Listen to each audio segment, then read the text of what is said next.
I always tell them, what is your goal? What do you want to achieve? That's a beginning point.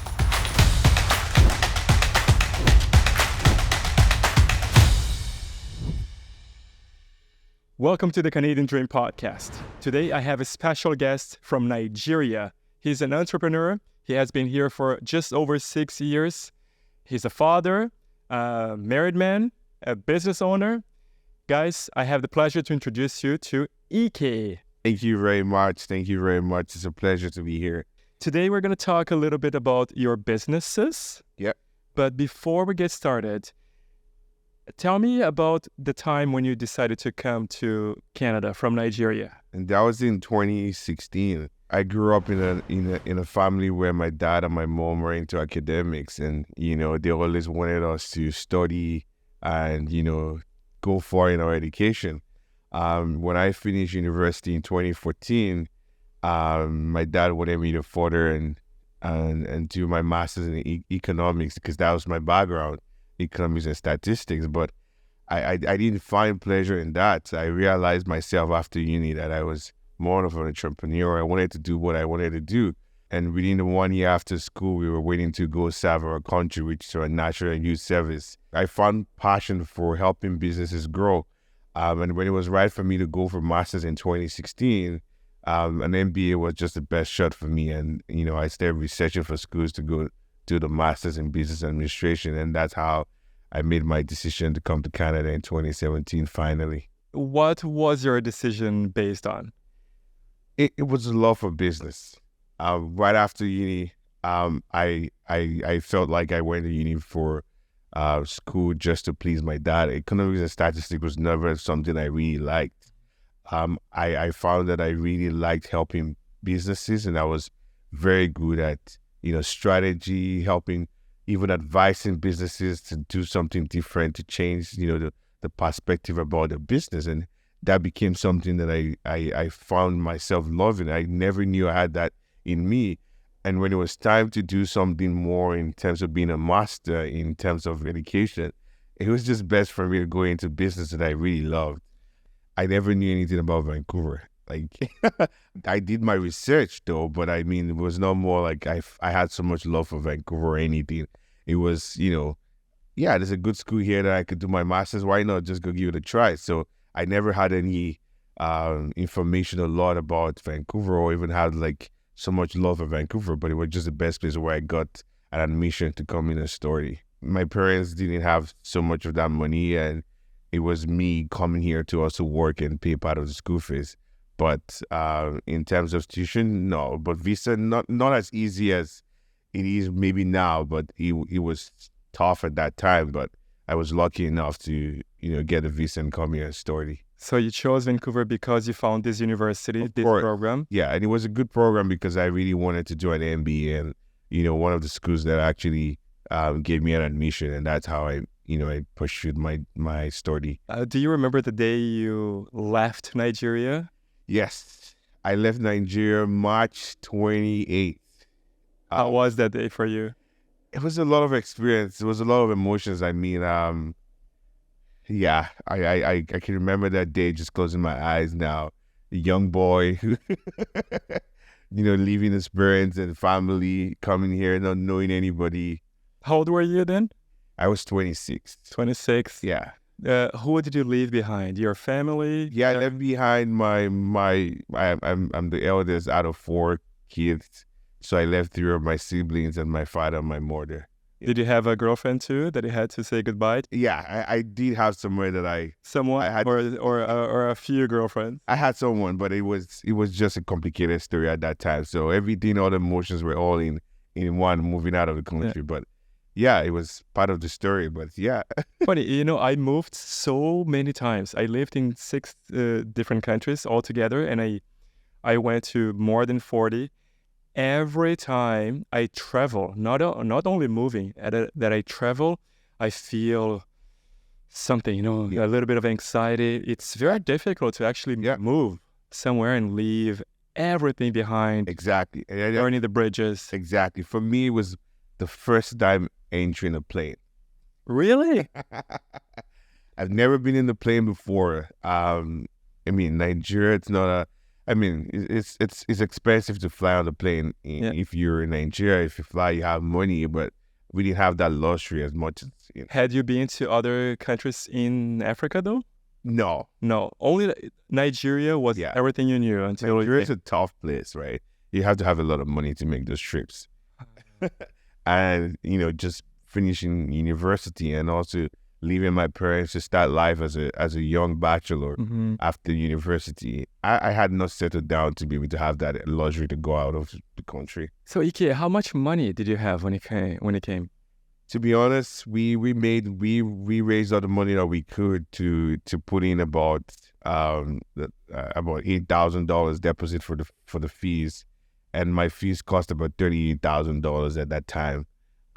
We had to make a deposit, so we all had to run around, put all the money together, and flight was expensive. So I came here with literally nothing, probably just a couple of thousands of dollars, like maybe $1,000 or $2,000 just Yeah. to hold me for a while. And where did you live as soon as you landed here? And did you know anybody in the city? So I had a friend who knew somebody here.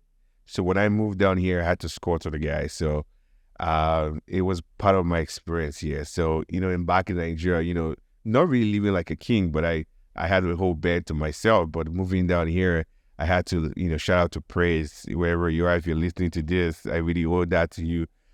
He took me into his place, and regardless, I had to manage, the situation, sleeping on the floor and escorting with this guy who was giving me an opportunity to live, with him. It was just a different experience moving down here, not knowing anybody, but being introduced to somebody who welcomed me into his home. Did you stay at his place for free or did you pay a little bit? For a bit, I stayed for free, and then I had to support because I'm not that kind of person who just believes in. So I had to offer to pay part of the rent. To be honest, and when it was time for me to move out, I had to.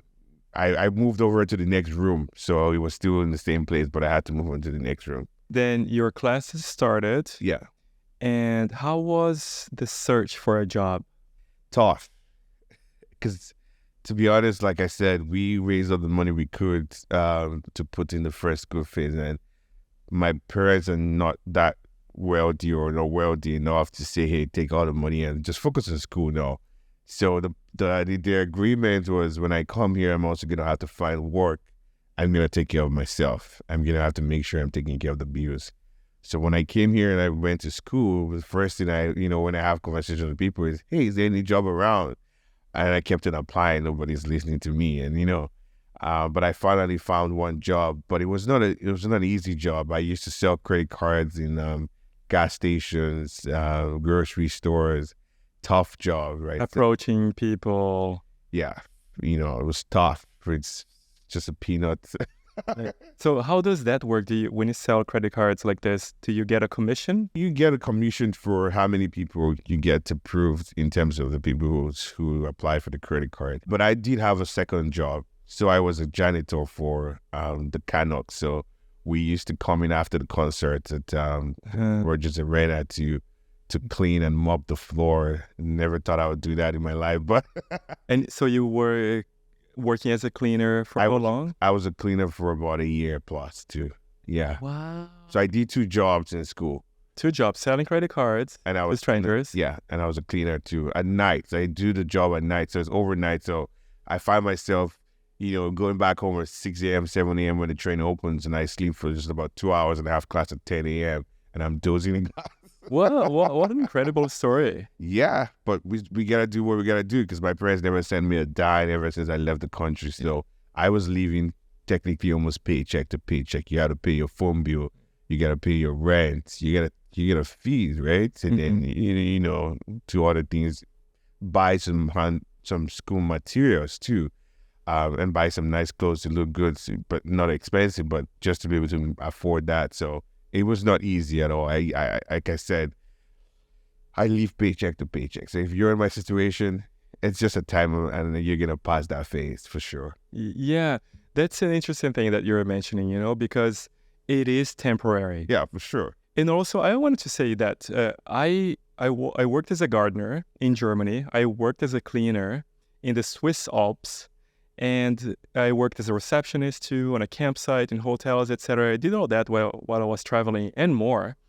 And I have a lot of respect for people who do these jobs. Of course.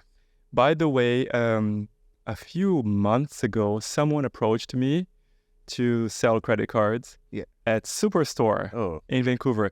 He was amazing. Yeah. Man, he was such a lovely guy. Sure. So nice, so nice. And I got the credit card approved right away. It was so smooth. I'm so happy with that credit card. And we have a business partner, and we just recently opened an account at a major Canadian bank. Man, the experience with them to get a credit card has been a nightmare. Yeah. A nightmare. So there you go. You were doing something really good. Of course, like whenever I'm in the mall or any gas station or any place I see people sell credit card, I always stop to talk to them. You know why? Because I was in their shoes. Yeah. I give them my words of encouragement. I mean, when I'm not a fan of credit cards, but I always tell them that, hey, I was in your shoes before and you can do it, right? And what did you learn from those experiences? When I was doing that job, it taught me how to be bold. It taught me how to, talk to people and how to approach people. It also helped to shape in my English, right? In terms of, English is the only language I know how to speak, but pronouncing the right words and being very fluent and making sure that people understand what you're saying, it was just a very good experience. So whenever I see people, funny enough, I also had a cleaning company, but I did have a cleaning company before I started my other businesses. So that love of being a cleaner before, drove me to setting up my own cleaning company where we used to clean Airbnbs. And then I later sold the company to one of my cleaners at the end of the day. So you see, I still marry those. I respect those people who do that. Whenever I'm in situations where I need to give a word of encouragement, I always acknowledge what they're doing and the hard work they're putting in. Sometimes it's just a phase, and we definitely gonna have to pass that and move on to good things at the end of the day in life. In the meantime, you were still studying. How was it for you taking both together? Actually, the two jobs plus the life as a student, all going together. Tough. I had to sacrifice a lot of things. Like what? Going out with friends, because I didn't have the money to spend, right? But I did sacrifice a lot of time on the phone because there was no time I had to, and school was really intense because look at me finishing school in 2013 and going back to school again in 2017. It's tough, right? So I had to, unlearn some certain things and try to focus. So it helped me be more resilient and also be more time conscious and be able to coordinate my activities to make sure that both every day that I'm doing, it's not suffering. I have to be at my workplace because if I miss a shift, I can't pay my rent, right? And if I miss an assignment, I'm going to have to repeat the class. And then every time when I think about repaying the school fees, it just makes me say, hey, I'm not going to have to fail. I'm going to be a success in all three that I'm doing right now. Was there anybody who helped you at the university? Any classmates or instructors? When I got into university, I met some people who were been there before me. And then I, pleaded with them to just give me a sense of advice, put me in the right direction. So they were always, one call away when I needed advice or if there's a tough situation, trying to understand what I've been taught. So people like, they were seniors ahead of me. They helped me out by, telling me the best way to approach an assignment, how to, be able to finish my degree on time and not fail any course. But yeah, that was helpful for me, having old students help me out. And what piece of advice or what sort of help do you think, looking back now, was the most valuable thing that you got from someone else who was able to help you? Time management.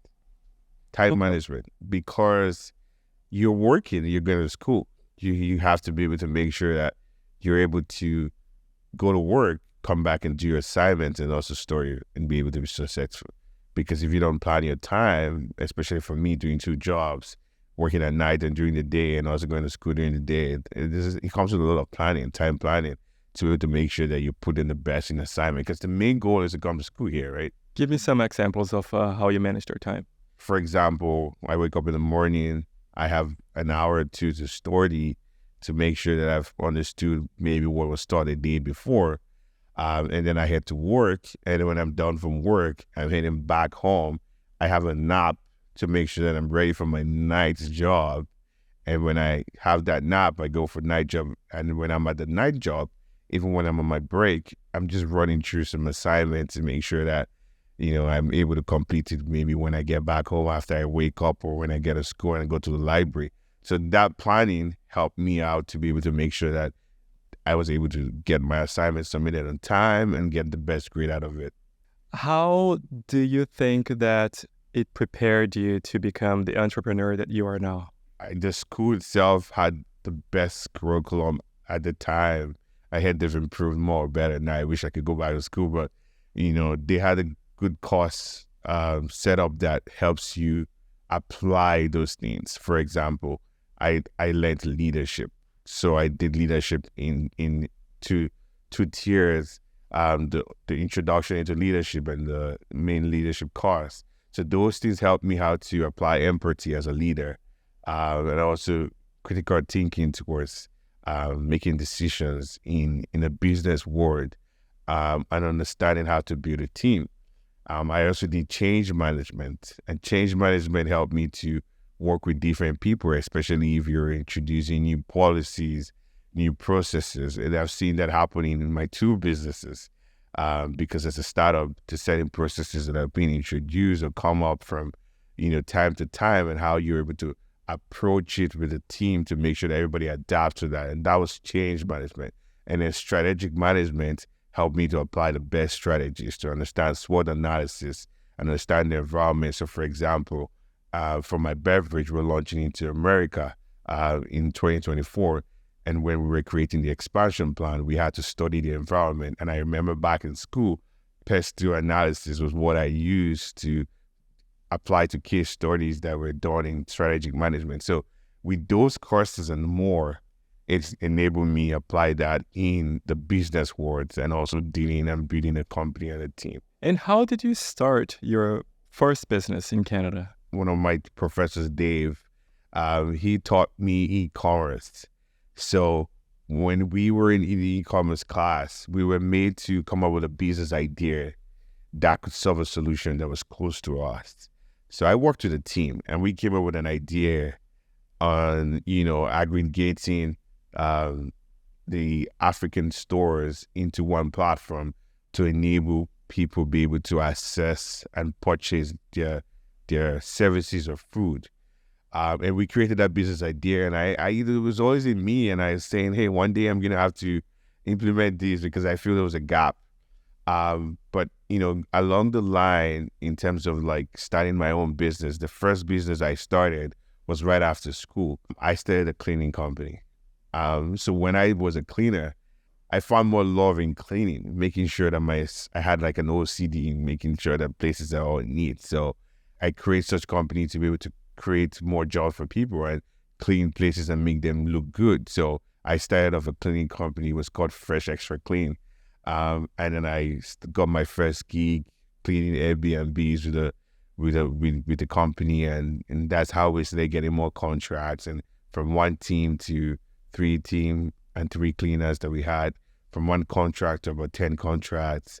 And that's how I started my first business. And along the line, I started my other company and I had to sell the business to one of my cleaners. And then I started my food business. So tell me about the food business. Great. Yeah. So when I moved down here in 2017, I never knew how to cook. Really? I thought your background might be no. I didn't know how to make a meal when I came here. Really? But it's funny how now when I do tell people I know how to cook and I make food, and I look back to 2017 when I came in here and I couldn't make anything. I was living on burger, and all the street food. But I came here and I never found my Nigerian food, especially in Vancouver.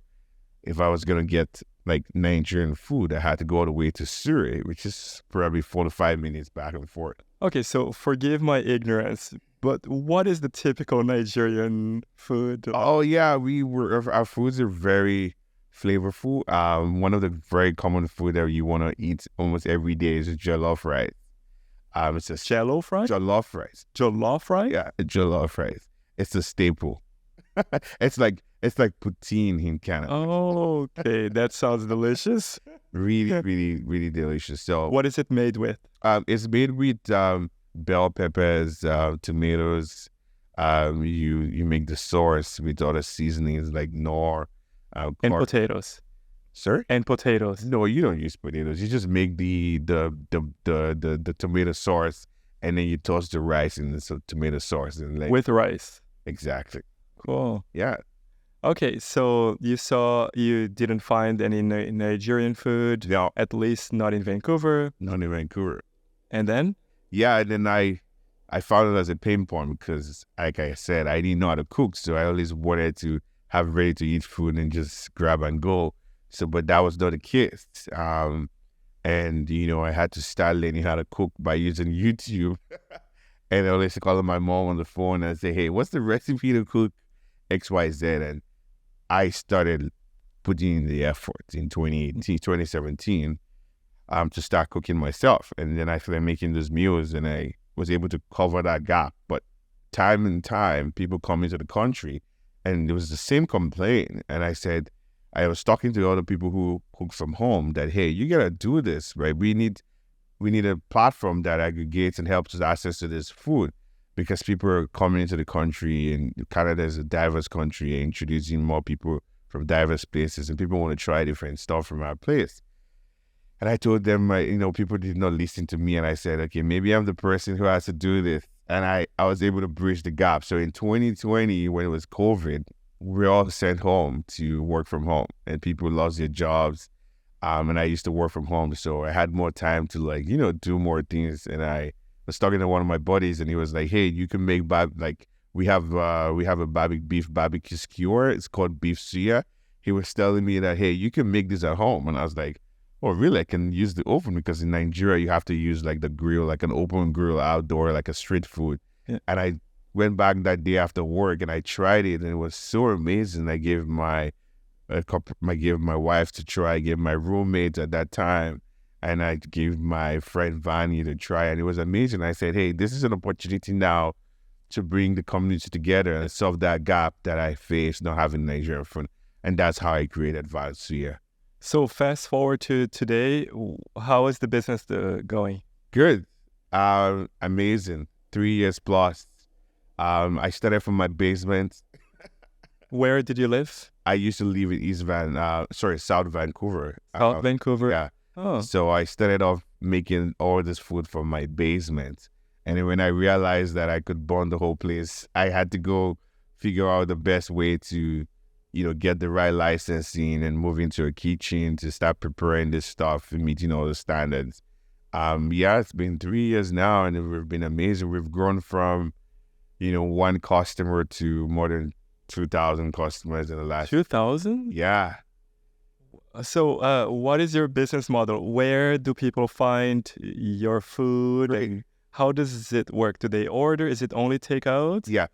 So we started off the business. The first model was to do a catering model where you place an order and we can send that to your house, right? And after a while, we had to go into the food apps. So now we're on Uber Eats, DoorDash, and skip the dishes. So you can easily just place an order from the comfort of your home and get it delivered to your doorstep.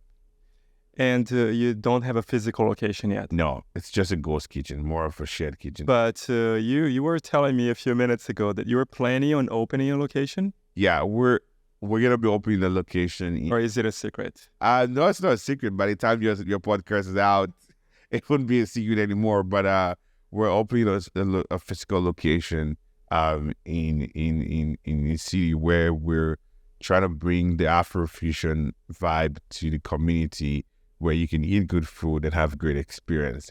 I'd also introduce the culture to other people to try such an amazing flavorful food that is made from West Africa, right? So we're opening a restaurant and a bar in about maybe 2 months. But yeah, we'll see. Good luck with that. And I want to come over. Sure, I'll send you an invite for sure. Now tell me, along these 3 years, what lessons have you learned the hard way? Let's put it this way. What can possibly go wrong when you open a business like this? So many things. As a startup, sometimes you have a direction that you have planned out. Sometimes it doesn't work out that way. Sometimes money is also a very, very important issue, right? If you don't have money, you can't do a lot of things. You can't scale. You cannot buy more materials. Like for us, to be able to keep that authenticity, we import all our spices from Nigeria. And that's a lot of money for me because I use the air cargo, right? So we have to go into Nigeria. We make some of the spices in-house too in Nigeria where we support the farmers. And then we ship those things down here. So, the challenge of getting the extra money to stock up inventory is also a challenge. Finding the right people to do the job is also a challenge. That's a big one. That's right? a big one, right? Trying to also grow a team, especially in the food industry where they're setting standards and processes and ways that things have to be done. Some people that are new into the industry, you have to unlearn what they know and teach them a different way. So managing people is also a struggle too. And something I am always curious about is, what did you learn from your parents, your family values that you pass along and maybe you utilize now in your business? Are there any of them? That's my dad, man. Yeah, your dad? My dad is my biggest mentor, man. Your hero? He's my hero, man. Shout out to my dad, wherever you are. I love. What's his name? His name is Professor Nwadiani. Professor. Okay, so say hi to Professor. Hi, Professor. He was a people's person. Like He was? He is a people's person. Okay. Why I say that is because he's no more he's in education, but he's not as active as when he was much younger. Yeah. He's not more of a senior in the faculty, right? So he doesn't do so much. Yeah. But in those days when I was young, my dad, he was a people's person. He helped people a lot and people liked him. He just going into a room when I mentioned my dad's name opens the door for me, right? That's to show how good of a man he was. And people liked him because you could see from his style of leadership, his approach in communication with people and how people say good things and impacts he's made in people's life. And that's the same trait that I've been able to get from him, being able to also be that social person and try to be a people's person, try to connect and network, and also help as much as I can. And I really learned that from my dad. And my mom is more of a very peaceful person. She's like, you have to make peace at all times. And I got that trait from her because life is too short, right? So, being at peace and helping people and also loving God is, very key because without God, we owe everything to him. So I learned a lot of that. I also grew up from a very, very disciplined home. My dad is a very disciplined man. He's a no-nonsense guy. And that also helped me to shape me to say, hey, I have to focus on certain things. So like no doing of drugs or anything, just focusing on the goal and making sure we achieve it and being very successful. Were you surprised when you arrived here and you saw the huge drug problem that we have in Canada? Yeah. And honestly, this might be funny when people listen to this. I never knew there were stuff like that because I was never exposed to such things. I was mostly always at home. Like I said, I grew up in a very strict home where, you can't be out by 6 o'clock and you can't even sneak out of the house, right? So yeah, coming here, I was shocked, Yeah. That was a shocking thing for me. And, but yeah. But it is what it is. We're not getting into politics now. But tell me, business-wise, how has your experience been opening a business and running a business in Canada compared to what you knew in Nigeria? Yeah, because I think I missed out this part too. I did start a company in Nigeria too. So one of my first businesses was I used to go into organizations and train people how to use social media to promote their products. I used to be that guy who comes in and train the social media team or PR team on how to put on social media ads and how to, put out the right content and how to, drive that sales and build that brand awareness and connection with your customers. I did start a marketplace on social media where I promote people's products too. So I used to be that guy, like, what do we call influencing right now? Yeah, an influencer. I was telling my wife the other day, I think we're one of the first people who started influencing, but we didn't follow through with that career. But yeah, so it's been amazing being able to get that experience starting off a business in Nigeria and then coming here and also seeing the difference. In Nigeria, it's not really an enabling environment where there's a lot of opportunity as against here, where even when I started my business, I wasn't even a permanent resident. I was on a work permit, but I was able to start a business. It's pretty fast, isn't it? Yeah. The process to start a business here, I find it very fast and very smooth. Very fast, honestly. And it was really encouraging, because you definitely have an enabling environment from the government to start. There's no criteria to say, hey, you cannot start if you're a work permit or you're a student. You can do it. You just have certain limitations as it goes on, maybe getting a loan from the bank and all that kind of stuff. But you get the support from the government to start here. But what do you think could be better? Better would be, and I'm not saying this to, make it seem differently. Maybe trying to encourage more of the minority to start their stuff and see the possibilities of achieving success starting their business. Racial minorities, I mean. Yeah. Okay. So doing what we're doing here. Exactly. Right. Inspiring other people. Hey, you can do it too. I know that's a barrier. Do you think it would be good to have that coming from the government? Is that what you mean? It could come from the government. It could also come from the individual. For me, I've made a decision myself that there's certain milestones I want to hit, and I'm going to start a foundation that's going to encourage and motivate people to start their stuff. Because for me, I think I'm an example to people. People might say, hey, this might fail because, for example, I'm sorry to say this, how many Black people are in Vancouver? But if I tell you my numbers of sales, it will be shocking to people, millions of dollars, right? But people never believe that they could do that. Yeah. But at the end of the day, we need the government to encourage more people to get access to funds to start a business. And then also entrepreneurs like us who have been there, have put the steps and created a footstep to carry people along. Because my goal is to do that at the end of the day when I hit some certain milestones and when I have the time to do it. So what words do you use to encourage people when you first meet them or even people that you don't know? Great. So when I meet people, and I always tell them, what is your goal? What do you want to achieve, right? Because that also helps you.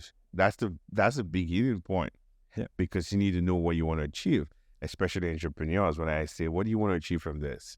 Some people say, I just want to make money. I'm like, do you think that's sustainable?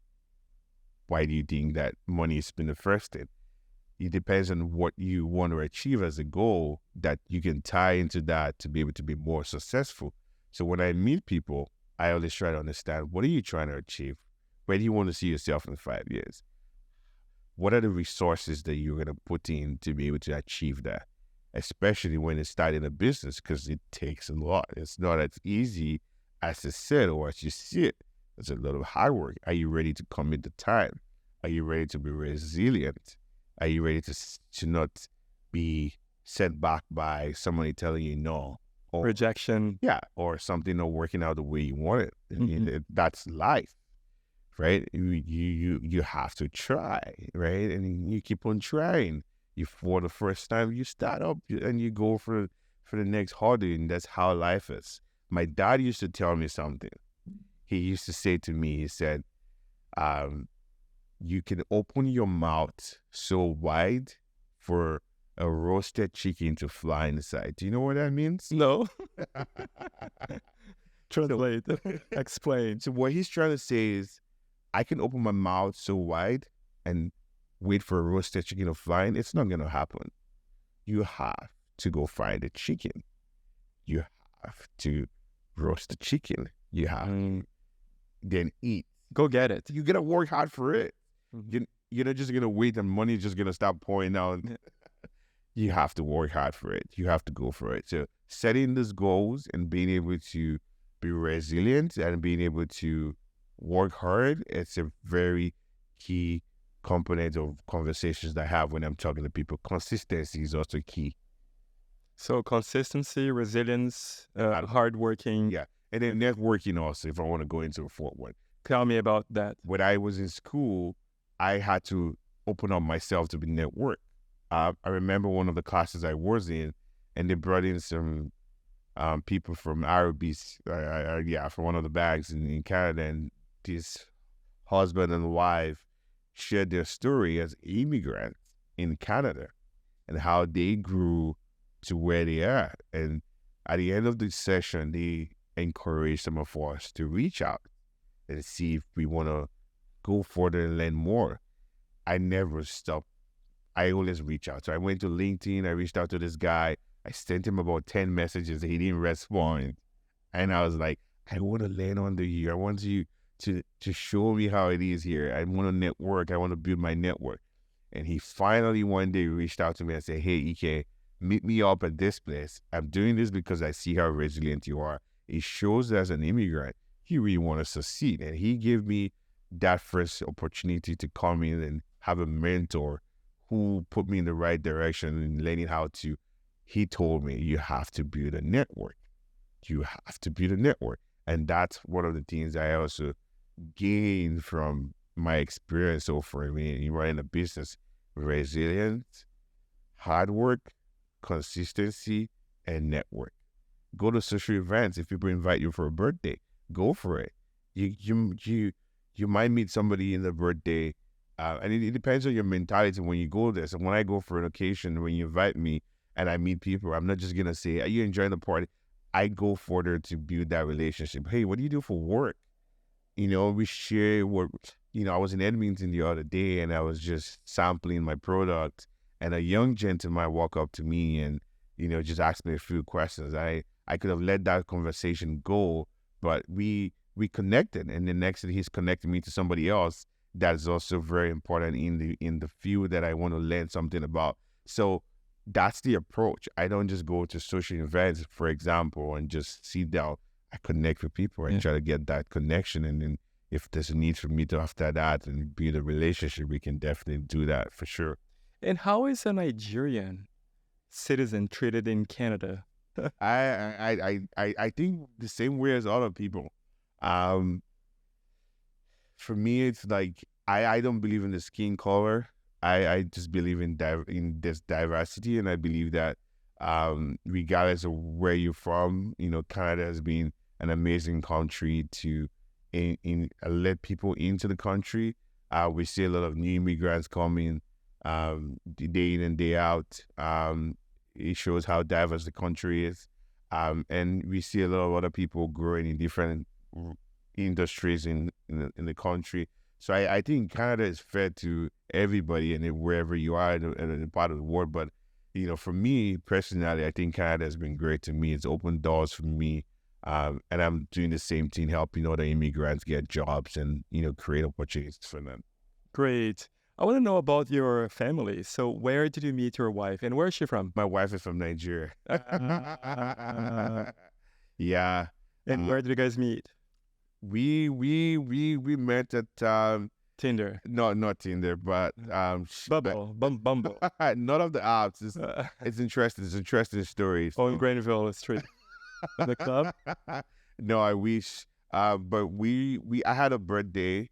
And people were invited to the birthday, and somebody brought my wife as a friend. And guess what? We were sharing the same birthday, and she was really one of our friends. Dad brought her and said, "Hey, I have another friend who's your birthday mate doing birthday. Come over," and that's how she came over to the birthday, and we connected, and the rest is history. And you became each other's birthday present. My wife doesn't like that, but No? she rather us have a different birthday. But yeah, it's amazing to be sharing the same birthday with. Cool. And now you have a child. I have a son. How old is he? He's 1 year in a few weeks. Another one on the way. Yeah, Yeah. we want to try to do this and and live our life. So definitely, we're expecting another one. So yeah, Cool. thank Congratulations. you very much. I have a son. He just turned 4. Oh, The best thing in my life. of course. And I actually have someone that I consider a mentor. He was a teacher in school, in high school, and we became friends later on. And once he came and visited me in Vancouver, and he said, "Look, Elton, I was the womanizer. It's not a secret. I was always dating around."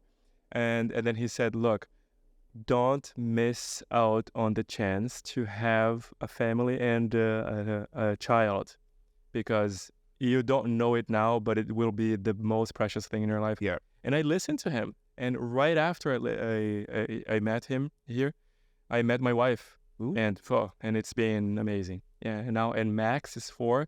The best thing in life. Yeah, Easy. of course. I was in Alberta for about 2 weeks and had about 2 days break. And the fact that I've been away from my son for that long was so painful to me that I had to fly in for 24 hours just to see my son and go back to Alberta because I miss him. So it's such an amazing experience. Whenever I'm just on my own, I just imagine, how amazing it is to have someone that is from your own flesh and see how they grow. Yeah. It's such a blessing. It comes with a lot of work too, right? Oh, yeah. Yeah. And a lot of lack of sleep. Yeah. But tell me now, what values do you think you want to pass along to your child or to your children? Good question. First of all, I'm definitely going to let him be what he wants to be. But in terms of just the way my dad was able to be my mentor and my hero, I look up to him every day, every time. I want my son to be able to look up to me and say, "Hey, daddy was this." And, not really necessarily have to be like daddy, but I want to be able to inspire you, first of all, to be able to be good to people, and be resilient and also be very hardworking, because nothing comes easy. I also want him to be able to be very goal oriented, but pick the good things from me and also be him. Yeah. What are the red flags, or better, what are the green flags? The great qualities that you're looking for when you see somebody's resume. What is it that makes you go, okay, this person, call that person? Yeah. I don't get too fascinated by resumes. I mean, it's good to have experience, but when I have that conversation with people, 5 to 10 minutes into the conversation, We can tell. I can tell, Yeah. right? There is always that connection, and it's never been wrong for me.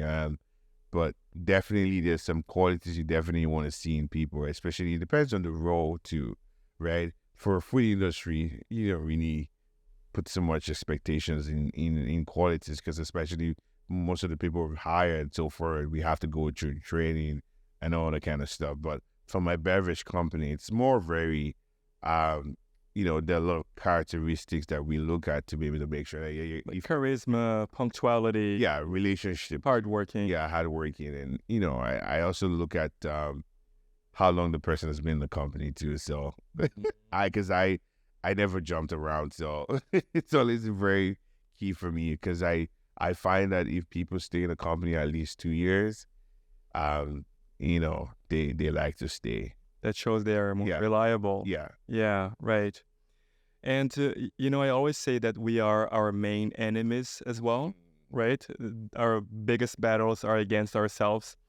What mistakes have you seen people do working for you or trying to work for you that you go, man or girl, just help yourself?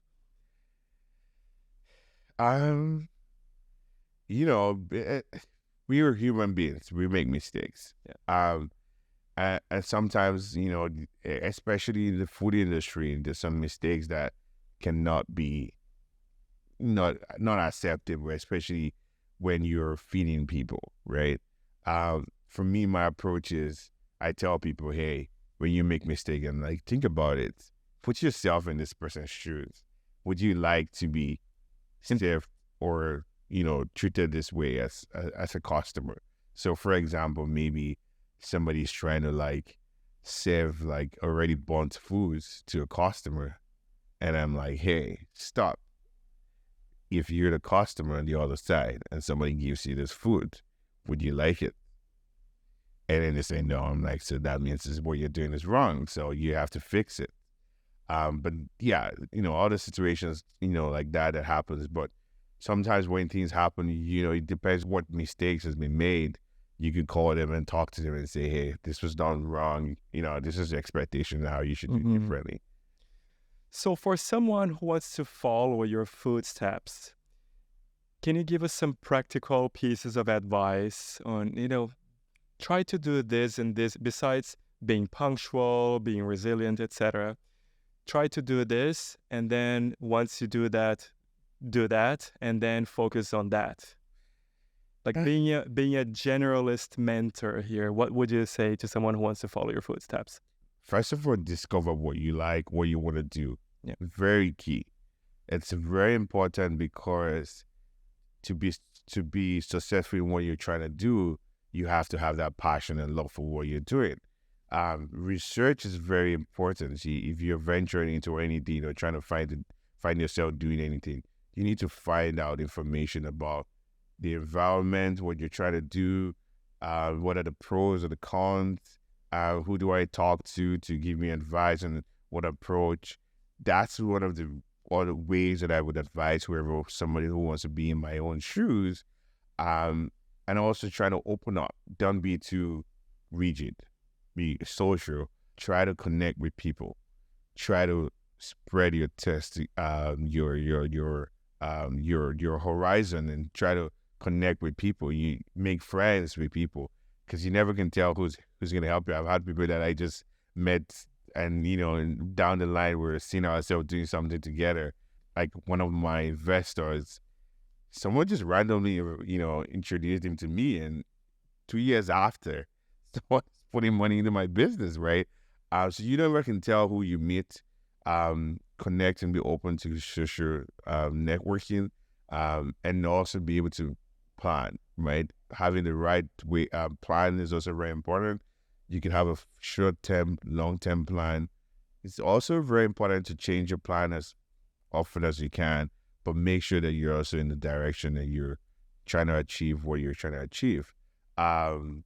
Yeah, I think other things would be being hardworking and be consistent. You never can tell when the breakthrough is going to come true, right? So for me, when I started my food business, after a while, I decided to start my beverage, because when I was a kid, my mom used to make a lot of hibiscus for me, and it was my childhood drink. And I told myself that one day I'm going to have to share it with the whole world. And that's how I was able to create my brand, Hybis Brands, which is a hibiscus iced tea, which is all natural, refreshing, made to guarantee you your daily dose of feel good. So from building that company, I've realized consistency is key. Being resilient, and just being good to people, and being able to pass on that knowledge to people to be more soldiers is very important if you want to be like me. Lots of pieces of advice. I appreciate all of that. You've only been here for 6 years, or almost 7. You got your MBA. You started a few businesses, sold the first one. You still have 2 growing businesses. You found your wife. You're close to getting your second child already. You have accomplished a lot in only close to 7 years. What is next for you? What's your next big dream? Next big dream, I want to own one of the top 10 beverage companies and food companies in North America. We're starting our first location, which is going to turn into a franchise, give other people opportunity to own businesses and grow the brand across North America. For me also, I also want to pass back this knowledge. I know there's a whole lot of barriers. People watching here saying, hey, how do I start my own thing? What's the best approach? I want to be able to go out there and create like sections where I train people on how to build a brand, because I have built 2 brands, and I think over the time I'm still learning, but I can be able to put people in the right direction who want to start their business. People who come into this country and don't know what to do. You're an example. You came in from Brazil and you've been doing your business for about 10 years. We need people to be able to say the same story and show how Canada has been able to, accept immigrants and come here and develop and help the economy grow, create jobs, and give back to the government in taxes. Right. Yeah, and we do give back, right? Yeah, we do give back. This sort of consultancy, is it something you want to do, or is it something you were already providing? I'm already providing in a low key. That's the goal, to be able to have that running along the line. But right now, I do help friends and family who reach out to me and want some help. I do help people as much as I can, putting them in the right direction or giving the right information. For me, I also seek information. I'm starting up a restaurant. I'm also knocking on doors of people and say, hey, I'm about to start my first physical location. Show me what I need to do best. How do I succeed? Yeah. That's the key thing. You're always ready to learn. For people who want to reach out to you, what is your preferred method for them to get in touch with you? I'm pretty sure you're going to find my details in the description. You can reach out to me on LinkedIn, follow me on Instagram, or shoot me an email, and I'll be glad to help. And I'm always willing to help and, see more people be the best of who they are. Great. Thank you. I know you have to leave. You said you had to leave 20 minutes ago. Thank you so much for being here. You're welcome. And thank you for listening to this episode on Apple Podcasts, on Spotify, or for watching this on YouTube. And if you are watching this on YouTube, please remember, it's very important that you like this video, that you share it, and especially that you subscribe to our channel. It's been a pleasure to chat with you today. Thank you. Thank you very much. And I'll see you on the next episode.